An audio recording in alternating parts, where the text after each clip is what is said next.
30 गते प्रधानमन्त्रीज्यू अदालतमा जाँदै गर्दा यो देशको प्रधानमन्त्री भएर जानुहुन्छ कि पुष्पकमल दाहाल प्रचण्ड भएर जानुहुन्छ? सम्माननीय प्रधानमन्त्रीज्यूले तत्काल राजीनामा दिएर बाटो प्रशस्त गर्नुपर्छ। नैतिकताका आधारमा पनि पदमा बसिरहन मिल्दैन। प्रधानमन्त्रीको हुर्मत दिने भनेको राष्ट्रको हुर्मत दिने हो। म तुरुन्त भर्खरै व्यक्त गर्नुभएको मान्यका धारणाहरू रेकर्डबाट हटाउन माग गर्दछु। के मान्य ज्ञानबहादुर शाहीजी के भन्न लाग्नु भएको छ? संक्षिप्तमा के हो राख्नुहोस्। सम्माननीय सभामुखज्यू, प्रतिनिधि सभा नियमावली 2069 को नियम 26 अन्तर्गत सम्माननीय प्रधानमन्त्रीज्यू यो संसदको सदस्य पनि हो। तर आज सम्माननीय प्रधानमन्त्रीज्यूको विरुद्धमा सम्मानित सर्वोच्च अदालतमा युद्ध अपराध जस्तो जघन्य अपराधमा मुद्दा दर्ता भएको छ र सर्वोच्च अदालतले 30 गते सम्माननीय प्रधानमन्त्रीज्यूलाई अदालतमा हाजिर हुन भनेर तारिक पर्चा पनि काटिसकेको छ। म यहाँ सोध्न चाहन्छु सम्माननीय सभामुख मार्फत, यो 30 गते प्रधानमन्त्रीज्यू अदालतमा जाँदै गर्दा यो देशको प्रधानमन्त्री भएर जानुहुन्छ कि पुष्पकमल दाहाल प्रचण्ड भएर जानुहुन्छ? यदि तपाईँको यो युद्ध अपराधको कुरामा अदालतमा जाने कुरा यो देशले अपराध गरेको होइन सम्माननीय सभामुख महोदयज्यू, व्यक्तिले गरेको, त्यो भएर म सम्माननीय सभामुख मार्फत सम्माननीय प्रधानमन्त्रीज्यूले तत्काल राजीनामा दिएर बाटो प्रशस्त गर्नुपर्छ। नैतिकताका आधारमा पनि पदमा बसिरहन मिल्दैन। किनभने एउटा मुद्दा होइन सम्माननीय सभामुखज्यू, यो सामान्य कुरा होइन। युद्ध अपराध जस्तो मुद्दा अहिले सम्मानित सर्वोच्च अदालतले दर्ता गरिसकेपछि प्रधानमन्त्रीज्यू त्यो पदमा बसिरहन उचित हुँदैन। नैतिकताका आधारमा पनि प्रधानमन्त्रीको राजीनामा दिनुपर्छ र अदालतको मुद्दालाई अदालतलाई अगाडि काम कर्तव्यमा असर नपर्ने गरी प्रधानमन्त्रीज्यूले बाटो प्रशस्त गर्नुपर्छ। धन्यवाद। सदस्य ल माननीय सदस्यले के भन्न खोज्नु भएको, के कुराहरू हो?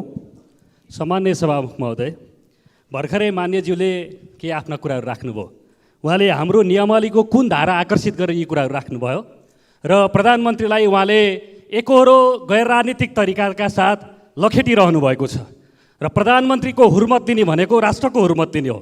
म तुरुन्त भर्खरै व्यक्त गर्नुभएको मान्यका धारणाहरू रेकर्डबाट हटाउन माग गर्दछु। सम्माननीय सभामुख महोदय, म आजको विषयवस्तुमा प्रवेश गर्नुभन्दा अगाडि केही कुरा स्पष्ट गर्न चाहन्छु। जनतामा भ्रमित हुने गरी जबरजस्ती फैलिएका प्रोपागान्डाहरूको प्रतिकार गर्न र सत्य सन्देश प्रवाह गर्नका लागि एक जिम्मेवार जनप्रतिनिधिका हैसियतले आफ्नो दृष्टिकोण जनता समक्ष पुर्याउने थलो पनि संसद भएका हुनाले म यो अनुमति चाहन्छु। सभामुख महोदय, नागरिकता विधेयकका सम्बन्धमा राष्ट्रिय स्वतन्त्र पार्टी कुनै समुदायको विरुद्ध छ भन्ने भाष्य जबरजस्ती निर्माण गरेर निमुखा नागरिकलाई गुमराहमा राख्न खोजिएको छ। त्यसो गर्नेहरूलाई म यति मात्र भन्न चाहन्छु कि राजनीतिसँग कुनै सरोकार र भोट बैंकको कुनै आवश्यकता नहुँदा पनि प्राकृतिक विपत्ति, वैदेशिक रोजगारीका समस्या र मिटर ब्याज जस्ता विषयमा आवाजविहीन मधेसी जनताको पक्षमा हामी उभिएको संसार साक्षी छ।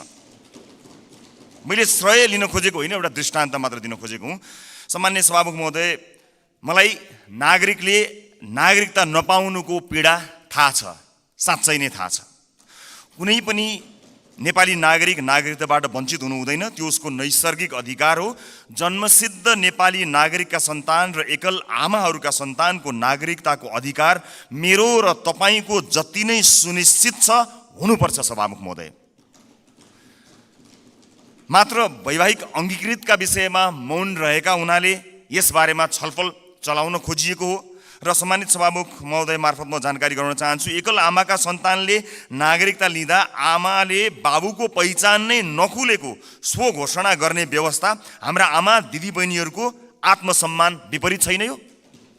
यस्ता प्रश्नहरूको विषयमा पनि सोचौँ भनेको हामीले। विधेयक संसदमा आएको भए हामी छलफल गर्थ्यौँ, स्वामित्व लिन्थ्यौँ। तर जसरी जुन बाटोबाट प्रमाणीकरण भयो, जम्मा विपत्ति यतिमा हो सभामुख महोदय। र यदि सदनमा आएर छलफल हुने भएको भए त्यहाँ भएको विभेदका विषयमा पनि हामी कुराकानी गर्थ्यौँ। महिला र पुरुषलाई जुन विभेद गरिएको छ वैवाहिक अङ्गीकृतका विषयमा, त्यसमा पनि हामी हाम्रो धारणा राख्थ्यौँ र दुधको दुध पानीको पानी थाहा हुन्थ्यो कि यो सदनमा आइसकेपछि को के कुराको पक्षमा छन् या विपक्षमा छन् भन्ने कुरा थाहा हुन्थ्यो। त्यस कारणले यो गलत बाटोबाट गएका हुनाले गलत मानिसको पुतला जलाइएको छ भन्ने कुरा म सम्मानित सदन मार्फत जानकारी गराउन चाहन्छु। र अर्को महत्त्वपूर्ण कुरा सम्मानित सभामुख मार्फत भन्न चाहन्छु कि हामीले पार्लियामेन्टको डिग्निटी राख्नलाई कहीँ कतै चुकिरहेका त छैनौँ, यसबारेमा पनि अलिकति ध्यान आकर्षण गराउन चाहन्छु सभामुख महोदय। जस्ता जस्ता विषयहरूमा हामीले छलफल गऱ्यौँ, हामी नयाँ राजनीतिक दलका हिसाबमा, चाहे ती हाम्रा पक्षबाट आएका हुन् या अन्य राजनीतिक दलबाट आएका विषयहरू हुन्, हामी काहीँ न काहीँ लज्जित भएका छौँ। यो सदन भैँसी राँगाको विषयमा गफ गरेर यदि 5 वर्ष बिताउने हो भने हामीले गोबर बाहेक केही पनि प्राप्त गर्न सक्दैनौँ। हामी आत्मआलोचना गर्न चाहन्छौँ, हाम्रा दलबाट पनि भएका कमी कमजोरीलाई आत्मआलोचना गर्न चाहन्छौँ र नयाँ राजनीतिक दलका रूपमा हामी एउटा नयाँ अभ्यास लिएर आएका छौँ। हामीले आज बजेटमा कुराकानी गरिरहँदा, राष्ट्रका महत्त्वपूर्ण मुद्दामा कुराकानी गरिरहँदा आम सर्वसाधारणमा संसदबाट गएको सन्देश राम्रो सन्देश गएको छैन। म आफ्नो भागको ब्लेम, आफ्नो भागमा परेको जुन दुःख छ त्यो आफू जिम्मेवार हुन चाहन्छु र आफ्नो राजनीतिक दलका तर्फबाट गत केही दिनहरूमा भएका बहसहरू अलिकति अमर्यादित भएकोमा क्षमा याचना पनि गर्न चाहन्छु।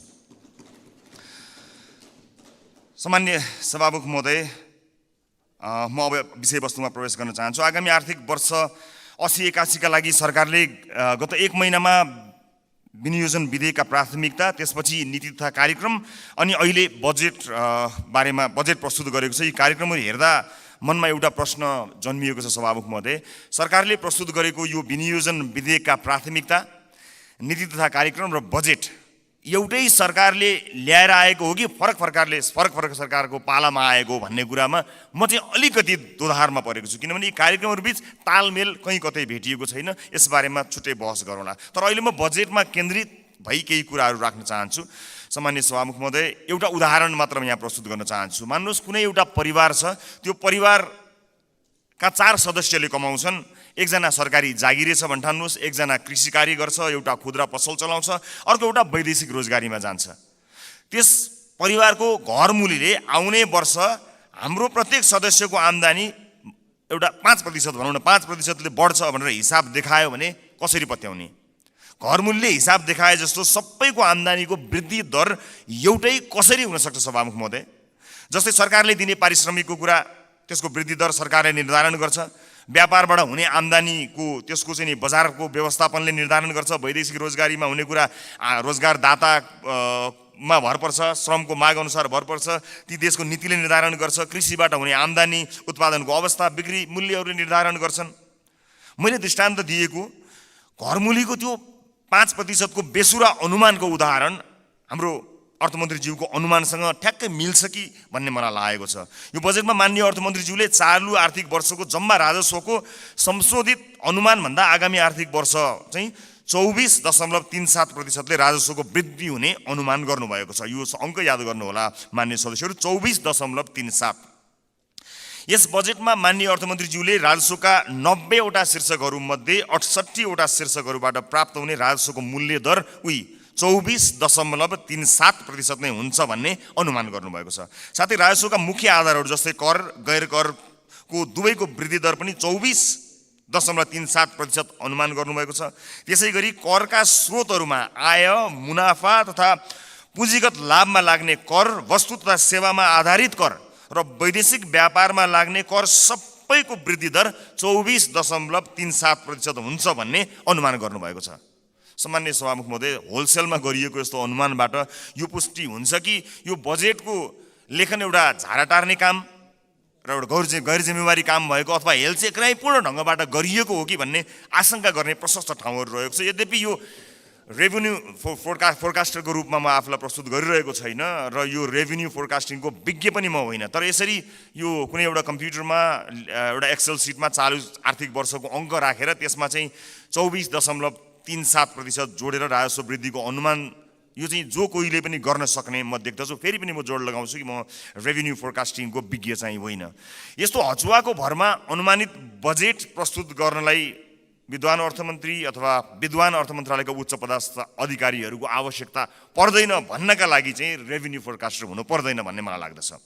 सभामुख महोदय, मैले नेपालको विगत केही वर्षको राजस्व, कर र गैर करका वृद्धि दर पनि हेरेको छु, जसमा कुनै पनि वर्ष हाम्रो राजस्वको वृद्धि दर, करको वृद्धि दर र गैर करको वृद्धि दर समान छँदै छैन। सभामुख महोदय, बजेट निर्माण प्रक्रियामा राजस्वको अनुमान नै यस्तो प्रमुख आधार स्तम्भ हो जसको आधारमा विभिन्न क्षेत्रमा गरिने खर्च तय गरिन्छ। चालु आर्थिक वर्षको प्रक्षेपित राजस्व करिब 14 खर्ब उठ्न नसक्ने भई संशोधित अनुमान करिब 11 खर्बमा झार्नु परेको यो विषम अवस्थामा अर्थमन्त्रीज्यूले आगामी आर्थिक वर्षको बजेट प्रस्तुत गरिरहँदा जम्मा राजस्वको करिब 93% भन्दा बढी उठ्ने अनुमान गरिएको राजस्वका शीर्षकहरूबाट प्राप्त हुने राजस्वको वृद्धि दर एउटै 24.37% हुने अनौठो अनुमानले हामीलाई कहाँ पुर्याउने हो भन्ने एउटा ठूलो प्रश्न खडा भएको छ। चालु आर्थिक वर्षमा लक्ष्य अनुसार राजस्व सङ्कलन हुन नसक्दाको परिणाम स्थानीय तहमा हस्तान्तरण हुने समानीकरण अनुदानको 50% कटौती गर्ने अवस्थामा सरकार पुगेको सर्वविदितै छ। यस्तो हचुवाको भरमा प्रक्षेपण गरिएको राजस्वमा आधारित आगामी वर्षको बजेटले हामीलाई यो मुलुकलाई कहाँ पुर्याउने हो ठूलो प्रश्न खडा भएको छ। राष्ट्रको ढुकुटीमा सङ्कलन हुने अनुमान हचुवाको भरमा भएको बजेटमा आधारित खर्चका कार्यक्रमहरू कसरी विश्वासिला हुन सक्छन्? सभामुख महोदय, मेरा पार्टीका मान्य सदस्यहरूले बजेटका कार्यक्रमको बारेमा पनि आफ्नो मन्तव्य राखिरहँदा हाम्रो पार्टीको धारणा पनि राख्नुभएकै छ र म पुनः दोहोऱ्याउँदै यो गरिमामय सदनको समय बर्बाद गर्नतिर लाग्दिनँ। तसर्थ सम्माननीय सभामुख महोदय मार्फत हाम्रा विद्वान अर्थमन्त्रीज्यूलाई विश्वमा इमान्दार, मेहनती र कर्तव्यनिष्ठ भनी पहिचान बनाएका सम्पूर्ण नेपाली आमा बुवा दाजुभाइ तथा दिदीबहिनीहरूको जनप्रतिनिधिको हैसियतले केही प्रश्नहरू राख्न चाहन्छु। 1, कर र गैर करलाई प्रभाव पार्ने विषयवस्तु र क्षेत्र फरक हुन्छन् भने एउटै दरमा वृद्धि कसरी सम्भव हुन्छ? 2, कुल राजस्व र कर वृद्धिको दर एउटै कसरी हुन्छ? 3, कुल राजस्व र गैर करको वृद्धि एउटै कसरी हुन्छ? 4, अझै उदेक लाग्दो चाहिँ कर र गैर कर जसको आधार र प्रकृति बिल्कुल भिन्न हुन्छ, यिनीहरूको वृद्धि दर कसरी एउटै हुन्छ? मेरो प्रश्न। 5, करका विभिन्न स्रोतहरूको वृद्धि दर फेरि एउटै कसरी हुन्छ? 6, राजस्वका 90 शीर्षकहरूमध्ये 68 वटा शीर्षकहरूबाट प्राप्त हुने राजस्वको वृद्धि दर एउटै कसरी हुन्छ? यी प्रश्नहरूले यस्तो हचुवाको भरमा प्रक्षेपित राजस्वको आधारमा खर्च गर्न बजेटमा प्रस्ताव गरिएका विभिन्न कार्यक्रमहरूको बारेमा छलफल र टीका टिप्पणी गर्नुको कुनै औचित्य छ कि छैन भन्ने कुरा खडा गरेको छ। सभामुख महोदय, झोलामा कति पैसा आउँछ भन्ने हचुवाका भरमा गरिएको अनुमानबाट गरिने खर्चका बारेमा छलफल गरेर गरिब जनताबाट सङ्कलन गरिएको राजस्व दुरुपयोग गर्नु कति उपयुक्त हुन्छ, यो पनि एउटा प्रश्न भएको छ। सम्माननीय सभामुख महोदय, अर्थमन्त्रीज्यूले भर्खरै उठाएका प्रश्नहरूका सम्बन्धमा नेपाली जनतालाई स्पष्ट पार्नुहुनेछ भन्ने मैले आशा लिएको छु। यदि यसको स्पष्ट र विश्वास लाग्दो आधार नेपाली जनता सामु आएन भने सत्ता पक्षका माननीय सांसदहरूले यो बजेटलाई कुन नैतिकताले पास गर्नुहुन्छ होला, मैले गम्भीर प्रश्न खडा गरेको छु। सम्माननीय सभामुख महोदय, राष्ट्रिय स्वतन्त्र पार्टी यो सदनमा उपस्थित भइसकेको छ। विगतमा जे भए पनि अब त्यसरी नचलोस्। माननीय अर्थमन्त्रीज्यूले मैले उठाएका प्रश्नहरूको विश्वासिलो आधारसहितको भरपर्दो जवाब दिनु सक्नु भएन भने मलाई आशा छ उहाँ राजस्व अनुमानमा संशोधित प्रस्ताव लिएर आउनुहुनेछ। हामी सृजनात्मक र रचनात्मक प्रतिपक्षको भूमिका निर्वाह गर्दै उहाँको संशोधित बजेटलाई पारित गराउन फेरि अग्रणी भूमिका निर्वाह गर्नेछौँ। सभामुख महोदय, सचेत नेपाली जनताहरूले हेरिरहेका छन्। बहुमतको आधारमा यस्तो हचुवाको भरमा अनुमान गरिएको राजस्वमा आधारित बजेटलाई पास गरेर अघि जाने हो भने यसको जिम्मेवारी पास गर्नुहुने सम्पूर्ण माननीयज्यूहरूले लिनुपर्नेछ। गल्ती हुन सक्छन्, त्यसलाई सच्याएर अघि बढ्नु इमान्दारिता र महानता हो। भएको गल्तीलाई सच्याउन सत्तापक्ष र प्रतिपक्ष नभई हामी कुनै अर्को पक्ष भइराख्नु पर्ने छैन, एकै ठाउँमा उभिन सकिन्छ। यो राष्ट्रले जित्ने कुरा भएको हुनाले परम्पराको नाममा बहुमतले पेलेर जाने मनस्थिति बनाइयो भने त्यसको परिणाम अवश्य पनि यो देशले भोग्नुपर्ने छ, सत्ता पक्ष या विपक्षले भोग्नुपर्ने छैन। त्यसैले मान्य सदस्यहरूले तथ्यमा आधारित भएर आफ्ना विवेक प्रयोग गर्नुहुनेछ भन्ने कुरामा मैले आशा राखेको छु र एउटा आशंका उब्जिएको छ। म सभामुख मार्फत मान्य अर्थमन्त्रीज्यूलाई सोध्न चाहन्छु, स्पष्ट पारिदिनु होला कि यसपटकको विकास बजेट डडेलधुरामा कति पार्नु भएको छ, नुवाकोटमा कति पार्नु भएको छ, गोर्खामा कति पार्नु भएको छ? एउटा गम्भीर प्रश्न खडा भएको छ। सुनिए अनुसार र केही डाटाहरू सार्वजनिक भए भन्दा अगाडै यसको तथ्य जाँच गर्नु अगाडिको आशंकाको प्रश्न हो मेरो। लगभग 40देखि 50% विकास बजेट डडेलधुरा, नुवाकोट र गोर्खाका लागि छुट्याइएको जानकारी आएको छ। हामी अरूबाट सुन्न चाहदैनौँ। सञ्चार माध्यमका हेडलाइनको तथ्य जाँच हामी गर्दै गरौँला। तर म माननीय अर्थमन्त्रीज्यूबाट यसको जवाफ चाहन्छु। बताइदिनु होला डडेलधुरा, नुवाकोट र गोर्खामा कति बजेट छुट्याइएको छ, अनि मधेसलाई बजेटमा गरिएको विभेदका बारेमा कतिको जानकार हुनुहुन्छ, एकपटक बताइदिनु होला। सम्मानित सदनमा स्क्रिनहरूमा हामी बोलेको आवाज राखिएको छ। हामीले बजेटमा कुराकानी गरिरहँदा यो देशको भविष्य निर्माण गर्छौँ भनेर हामीले ब्यालेटको बाटो हुँदै यही सदन छिरेर परिवर्तन गरेरै छाड्छौँ भनेर प्रतिबद्धता गरेर आइरहँदा सदनमा भइरहने बहसहरूले यतिखेर सरकारी अस्पतालहरूमा भएको अवस्था हामीले सम्बोधन गर्न सकेका छौँ। म त भन्छु सम्मानित सभामुख महोदय, यो सदनमा 5 वर्षसम्म आजबाटै देशका 7वटा प्रदेशका सरकारी अस्पतालको लाइभ सीसीटीभी फुटेज एकातिरको भित्तामा राखौँ। देशका अझ विशेष गरेर मधेसका सामुदायिक विद्यालयका सीसीटीभी फुटेजको लाइभ फुटेज दाहिनेतिर भित्तामा राखौँ। अनि बिचमा एउटा स्क्रिनको व्यवस्था गरौँ सभामुख महोदय, जहाँ करिब प्रत्येक दिन 5-6 हजारका दरले यो देशमा भविष्य छैन भनेर यो देशबाट निस्किएर गएका त्रिभुवन अन्तर्राष्ट्रिय विमानस्थलमा लाइनबद्ध भएका नेपाली नागरिकको तस्बिर, त्यसको लाइभ फुटेज राखौँ र 5 वर्षपछि हामी हेरौँ बिफोर र आफ्टर भनेर। हामी संसद छिर्नु अगाडि ती विद्यालय कस्ता थिए, हामीले 5 वर्ष यो सदनमा बहस गरेर ती विद्यालयलाई कस्ता बनायौँ। ती अस्पतालहरू विशेष गरेर बालबालिकाको हुने ती नजिकैको कान्ति बाल अस्पताल गए पनि हुन्छ, संसदपछि सबैजना जाउँ। त्यो अस्पताललाई हामीले 5 वर्ष यो सदनमा विभिन्न कसैले असाध्यै नरम बनेर असाध्यै असल ज्ञानी प्राणी बनेर, कसैले हामी जस्ता चर्का आवाजमा बोलेर, जसले जसरी बोले भए पनि हामीले गरेको नीति निर्माणले 5 वर्ष अघि र 5 वर्ष पछाडि के फरक पर्यो भन्ने कुरा यो स्क्रिनमा राखौँ र त्यसपछि 5 वर्षपछि आउने सदनलाई त्यो स्क्रिनको अर्को दृश्य हस्तान्तरण गर्ने प्रतिबद्धता व्यक्त गरौँ। यदि यसरी गर्न सक्दैनौँ भने र यसरी रागा भैँसीका भरमा बहसहरू चलाएर अगाडि बढ्ने हो भने नेपाली जनतामा निराशा छाउँछ। सभामुख महोदय, म गम्भीर ध्यान आकर्षण गर्न चाहन्छु। यो सँगसँगै म अर्को एउटा ध्यान आकर्षण पनि गराउन चाहन्छु। हामीले बनाउने कानुनहरूका आधारमा र अझ विशेष गरेर हामीले छुट्याएको प्राथमिकताहरूका आधारमा जनजीविकामा प्रभाव पर्नुपर्ने हुन्छ, हाम्रो जीवनमा प्रभाव पार्ने होइन। तपाईँ हाम्रो जीवनमा आज यो सम्मानित सदनभित्र आएका हामीहरू नेपाली नागरिकलाई केही भनेर यहाँ आएका छौँ, तर आज सम्बन्धित मन्त्रीका जिल्लाहरूमा, अलिकति पहुँच भएका सांसदहरूका जिल्लाहरूमा जसरी बजेट बाँडफाँड गर्ने कार्य भएको छ, के तपाईँलाई लाग्छ यसपछि फेरि पनि जनताका माझमा हात जोडेर भोट माग्न जाँदाखेरि हामीले यही 5 वर्षका गतिविधि र यिनै बजेटहरू यिनैका आधारमा नेपाली जनताले हामीलाई पत्याएर भोट दिनेछन्? दिने छैनन्। यदि नेपाली जनताले विवेक प्रयोग गरे भने दिने छैनन्।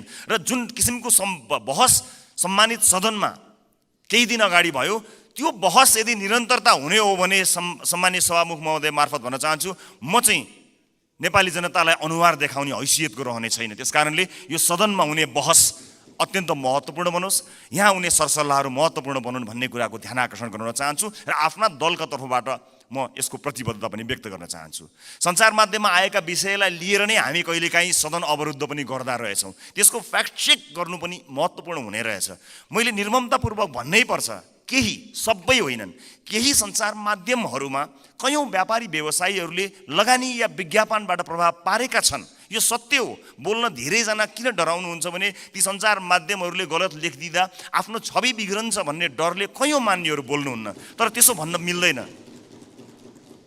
त्यसैमा आएको समाचारले संसदमा हङ्गामा मचाइरहँदाखेरि त्यो जसले समाचारलाई प्रभावित पार्न खोज्यो कुनै व्यापारी, उसले कति रमाइलो मान्दो हो। यो सदन कुनै एउटा हेडलाइनमा उचालिने ठाउँ होइन। त्यसको वास्तविकता जाँच गर्नुपर्छ, त्यसलाई परख्नुपर्छ, अनि त्यसपछि आवश्यक भए मात्र सदन घेरिनुपर्छ, सदनमा हो हल्ला गर्नुपर्छ। यो मैले आफैलाई बढी प्राथमिकता दिएर भनेको, मैले कुनै दललाई भनेको होइन।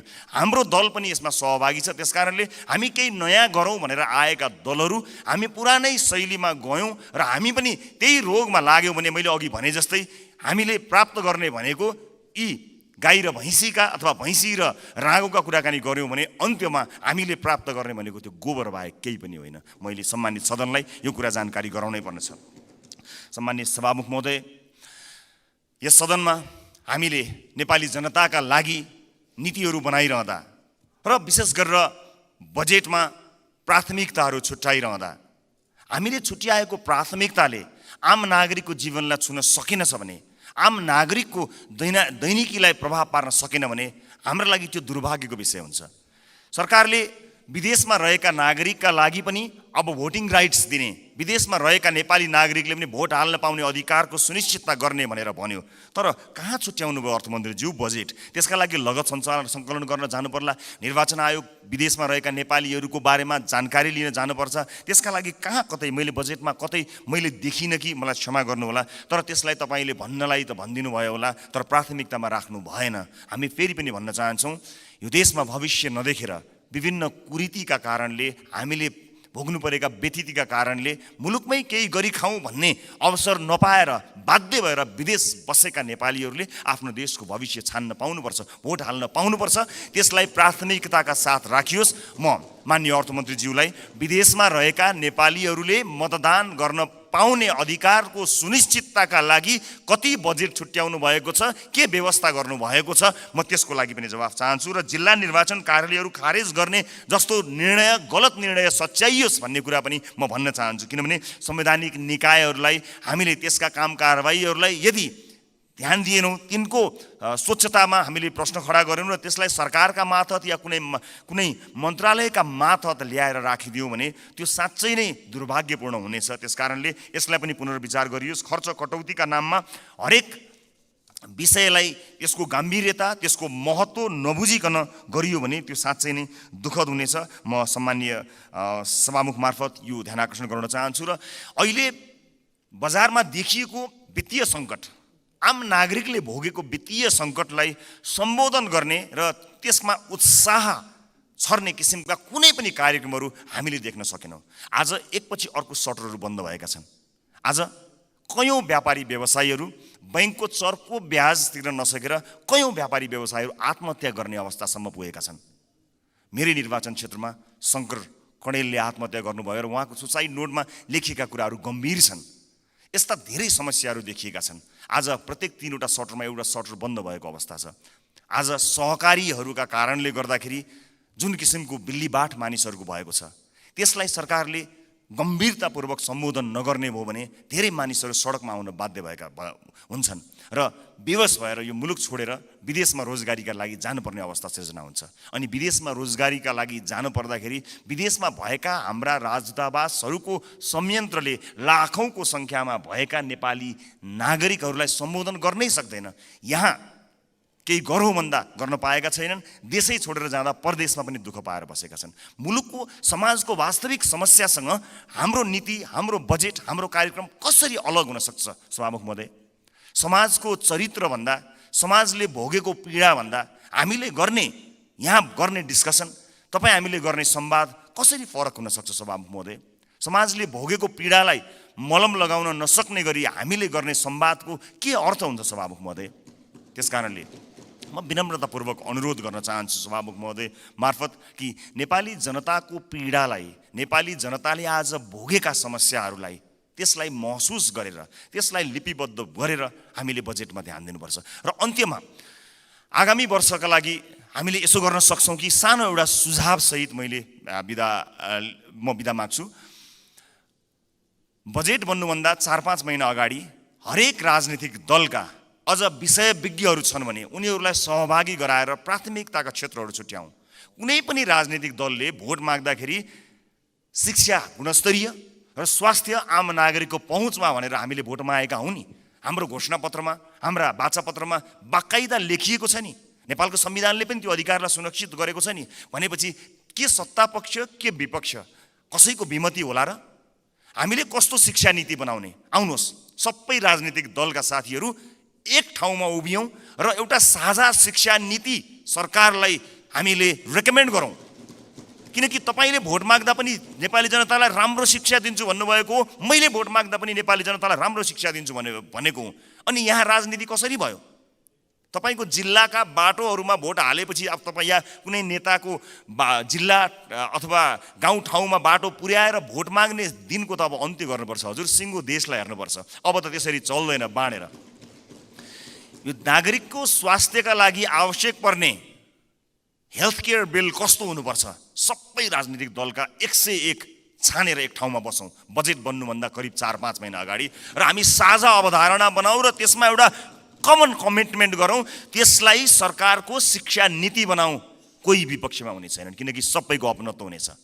त्यसै गरी स्वास्थ्यका विषयमा कुराकानी गरौँ, अफोर्डेबल हेल्थ केयरका बारेमा हामी कुराकानी गरौँ र सबै दलका माननीयहरू अझ विषय विज्ञहरूलाई राखेर र आवश्यक परे नागरिक समाजबाट पनि विषयमा विज्ञता हासिल गरेका मानिसहरूलाई ल्याएर यो देशको स्वास्थ्य नीति कस्तो हुन्छ भन्ने कुरामा बहस गरौँ। 5 महिना अगाडि बहस गरौँ र त्यस बहसबाट निस्किएको निष्कर्ष, चाहे त्यो मुखमा त्यो निष्कर्ष निस्किएको भोलिपल्ट सरकार ढलोस्, जसुकैको सरकार बनोस्, सत्ता पक्ष प्रतिपक्ष बनोस्, प्रतिपक्ष सत्ता पक्ष बनोस्, तर त्यो नीति फेल हुनु भएन। यदि नेपाली जनतालाई हामीले हृदयमा राखेका हौँ, साँच्चै नै यो देशको मुहार फेर्नका लागि यहाँ आएका हौँ भने यो काम गरौँ, होइन आफ्नो र आफ्नाका मुहार फेर्न आएको हो भने यसै गरी चलाउँ, 5 वर्ष बिताउँ, तर हामी चाहिँ अनुहार देखाउन लायकका हुने छैनौँ।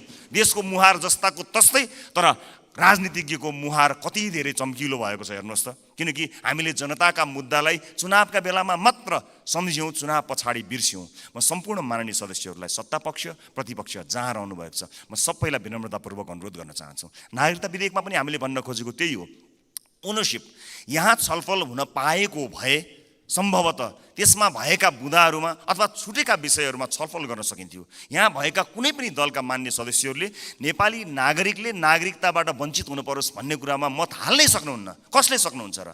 विमति कसैको पनि हुने छैनन्, तर सबैले अपनत्व महसुस गरी सही ढङ्ग र सही बाटोमा आएको भए अहिले सम्भवतः सम्मानित अदालतमा गएर त्यो अड्किने थिएन। अनि त्यसको दोष केही दलहरूले लिनु परेको छ, वास्तवमा होइन। नेपाली नागरिकले नागरिकता प्राप्त गर्नुपर्छ भन्ने कुराको विरोधमा, त्यसको विपक्षमा कोही पनि नेपाली हुनै सक्दैन। तर त्यसभित्रको अन्तर्वस्तुमा पछिसम्मलाई सोचेर संवेदनशील विषयहरूमा यो सदन जहाँ नयाँ माननीयहरू र नयाँ राजनीतिक दलका रूपमा हामी पनि आएका छौँ, हामी पनि यसमा सहभागी हुन चाहन्छौँ अनि हामी पनि यो छलफलमा सहभागी हुन चाहन्छौँ, अन्तर्वस्तुमा कुराकानी गर्न चाहन्छौँ र त्यो विधेयकले छुटाएका तर महत्त्वपूर्ण विषयमा हामी योगदान दिन चाहन्छौँ र इतिहासलाई त्यो दस्तावेजमा हामी पनि सही साक्षी हौँ भनेर भन्न चाहन्छौँ। हामी पक्षमा छौँ। हामी जन्मसिद्ध नेपाली नागरिकहरूले नागरिकता पाउनुपर्छ भन्ने कुराको पक्षमा छौँ। हामी सम्पूर्ण योग्य नेपाली नागरिकहरूले नागरिकता पाउनुपर्छ भन्ने कुराको पक्षमा छौँ। हामी त्यो बहसमा सहभागी हुन चाहन्छौँ र पछिसम्म यो मुलुकलाई हित हुने विषयमा सहभागी मात्र हुन चाहन्छौँ। सम्मानित सदनमा आज मैले यति कुराहरू राखेँ। मलाई विश्वास छ हामीले गरेका बहसहरू केवल बहसका लागि होइनन्। हामीले भनेका यी शब्दहरू, हामीले प्रकट गरेका हाम्रा धारणाहरू केवल यतिकै एउटा धारणा राख्नलाई गरिएका विषयवस्तु होइनन्। विशेष गरेर यसपटकको संसदका सबै जस्तो सेसनहरूमा, सबै जस्तो विषयहरूमा आम नागरिकको चासो तुलनात्मक रूपमा अघिल्ला वर्षहरूको भन्दा बढी भएको एउटा डाटाले बताएको छ। अर्थात् नेपाली नागरिकहरू तुलनात्मक रूपमा नेपालको संसदमा भइरहेको बहसलाई अचेल, अत्यन्त गम्भीरताका साथ हेरिरहेका रहेछन्। एउटा अध्ययनले त्यो बताएको छ।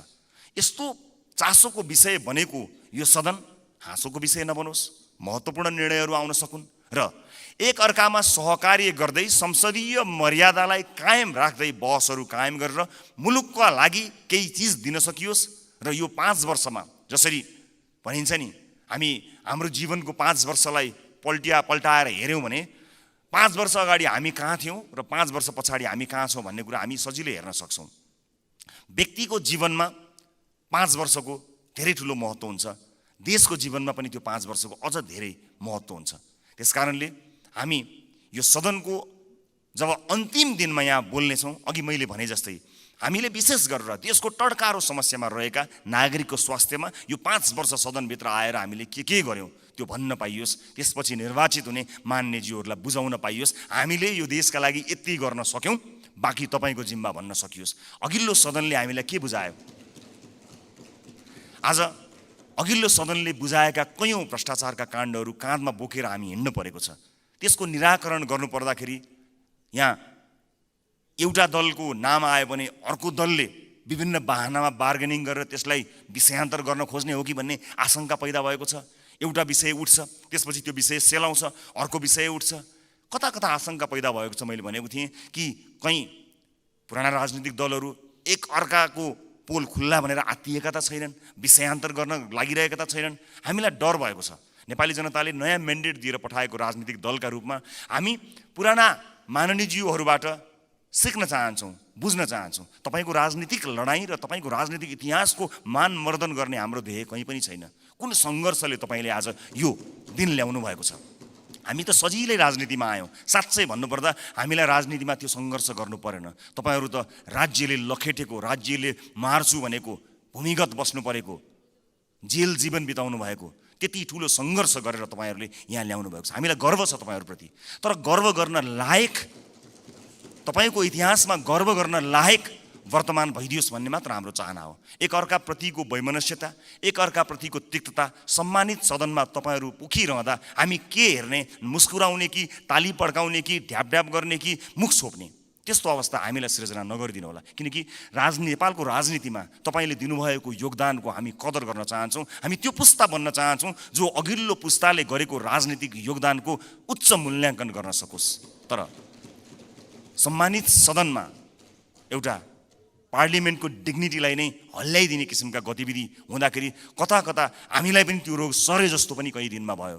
हामी त्यो रोग सार्न चाहन्नौँ मान्यज्यूहरू, हामी त्यो रोग सार्न नै चाहन्नौँ। हामी तपाईँलाई त्यही सम्मानित स्थानमा राख्न चाहन्छौँ जुन सम्मानको तपाईँहरू लायक हुनुहुन्छ। हामी नयाँ पुस्ताका राजनीतिज्ञहरूलाई तपाईँहरूले एउटा यस्तो संस्कारको विकास गरिदिनुहोस्, एउटा यस्तो संस्कार दिनुहोस् ताकि हामी भोलि पनि गर्व गर्न सकौँ कि हामीले यो तपाईँबाट सिकेका हौँ। हामीले नेपाली कङ्ग्रेसबाट सिक्यौँ, हामीले नेकपा एमालेबाट सिक्यौँ, हामीले नेकपा माओवादीबाट सिक्यौँ भनेर हामीले भन्न सकौँ, मधेसवादी दलहरूबाट सिक्यौँ, जसपाबाट सिक्यौँ भन्न सकौँ, हामीले नेताहरूको नाम लिएर भन्न सकौँ यी नेताहरूबाट हामीले सिकेको हो नि भन्न सकौँ। तर हामीले, माफ गर्नु होला, म क्षमा चाहन्छु, पछिल्ला केही गतिविधिहरूलाई हेर्दा हामीले चाहिँ उल्टो कुरा सिक्छौँ कि हामीलाई पो त्यो रोग सर्छ कि भन्ने डर पैदा भएको छ।